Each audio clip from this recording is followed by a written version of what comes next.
शेतकरी सर्जा नाचर,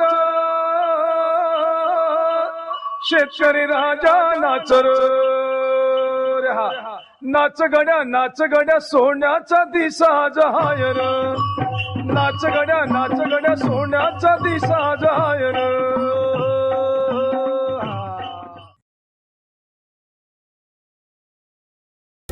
दुष्काळी भागात देखील प्रगतशील शेती करता येते याचे एक उत्तम उदाहरण शेतकरी जालिंदर सोळसकर यांनी शेतकऱ्यांसमोर ठेवलंय. त्यांनी सातारा जिल्ह्यातील सोळशी या कोरेगाव तालुक्यातील दुष्काळी भागात 2 एकरात तब्बल 150 टनाहून अधिक ढोबळी मिरचीचे उत्पादन घेऊन लाखो रुपयांची उलाढाल केली आहे. दुष्काळी भागातील शेतकरी परिस्थितीवर मात करून प्रगतशील शेतकरी होऊ शकतो ही प्रेरणा सोळसकर यांनी या भागातील इतर शेतकऱ्यांना दिली आहे. या भागात पिण्यासाठी पाणी नाही तर शेती कशी करणार म्हणून शेतकरी हैराण आहेत.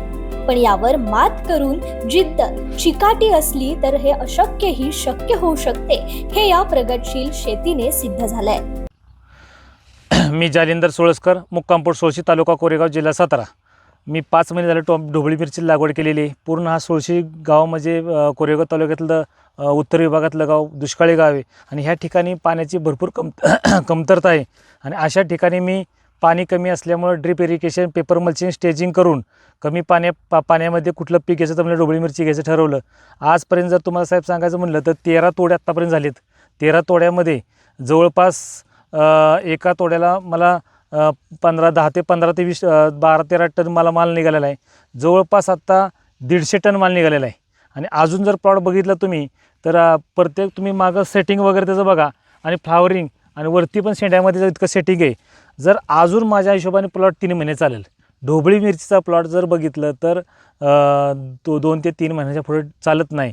परंतु एवढ्या मोठ्या प्रमाणात चालवला तर ह्याच्या का चालला गेला तर ह्याच्या पाठीमागं जे मी काम केलं, मग ते न्यूट्रिशनचं काम असेल, तुमचं पेस्ट अँड डिसीजचं काम असेल, त्याच्यामध्ये जर बारकाईनं जर तुम्ही बघितलं तर त्याला ॲफिड्स, ह्याला व्हाईट फ्लाय, थ्रिप्स आणि सकिंगमधला बऱ्याच प्रमाणात त्याचा प्रॉब्लेम येतो, व्हायरसचा प्रॉब्लेम येतो. पण हे सर्व काम प्रिव्हेंटिव्ह झाल्यामुळं ह्याला कुठल्याही प्रकारचा सकिंगचा प्रॉब्लेम नाही, भुरीचा प्रॉब्लेम नाही, डावणीचा प्रॉब्लेम नाही, कुठेही ब्लाईटचा प्रॉब्लेम नाही.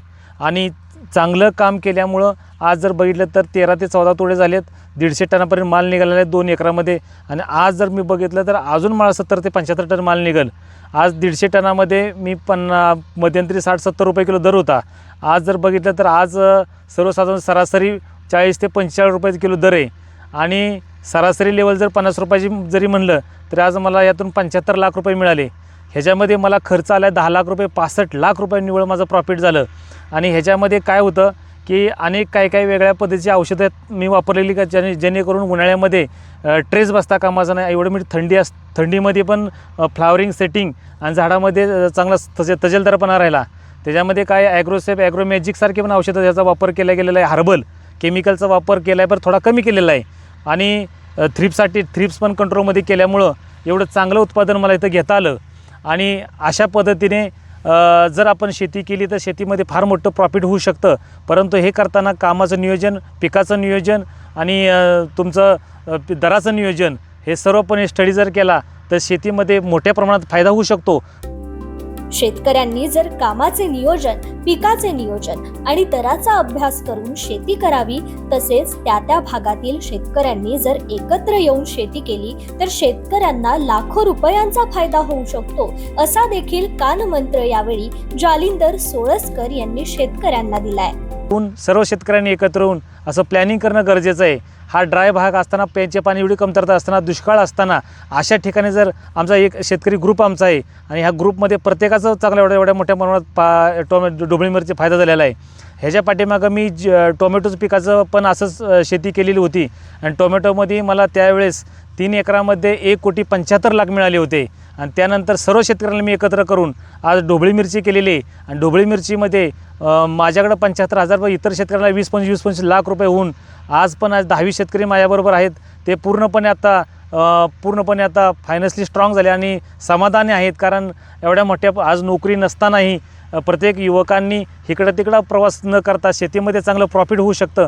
निव्वळ पाण्याची कमतरता आहे, शेती नाही असं म्हणून न करता ज्या लोक शेती करू शकत नाही त्यांची जमीन खंडाने घ्यायची आणि पाणी नाही अशा ठिकाणी शेततळ्याचा वापर करायचा, पाणी स्टोअर करायचं पावसाळ्यामध्ये आणि ते वाईट प्रसंगाला वापर करायचा आणि पाणी कमी पाण्याचं प्रमाण कमी लागावं ह्यासाठी मी त्या बऱ्याच प्रमाणात कामं केलेली ती.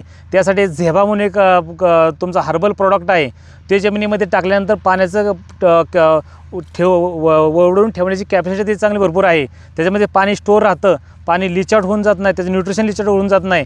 त्यामुळे त्याच्याही मला 50% पाण्याची बचत झाली. त्याच पद्धतीने पेपर मल्चिंग केलं, व्हायब्रेशन झालं नाही, त्याचाही मला मोठ्या प्रमाणात फायदा झाला. असं पाणी कमी पाण्यामध्ये शेती कशी करता येईल हा पण मी व्यवस्थितपणे प्लॅनिंग केल्यामुळं कमी पाण्यामध्ये एवढं उत्पादन घेतलं.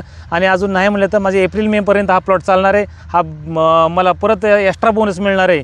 आणि अशा पद्धतीने शेती केल्यानंतर प्रत्येक शेतकऱ्याला शेती चांगली परवडू शकते.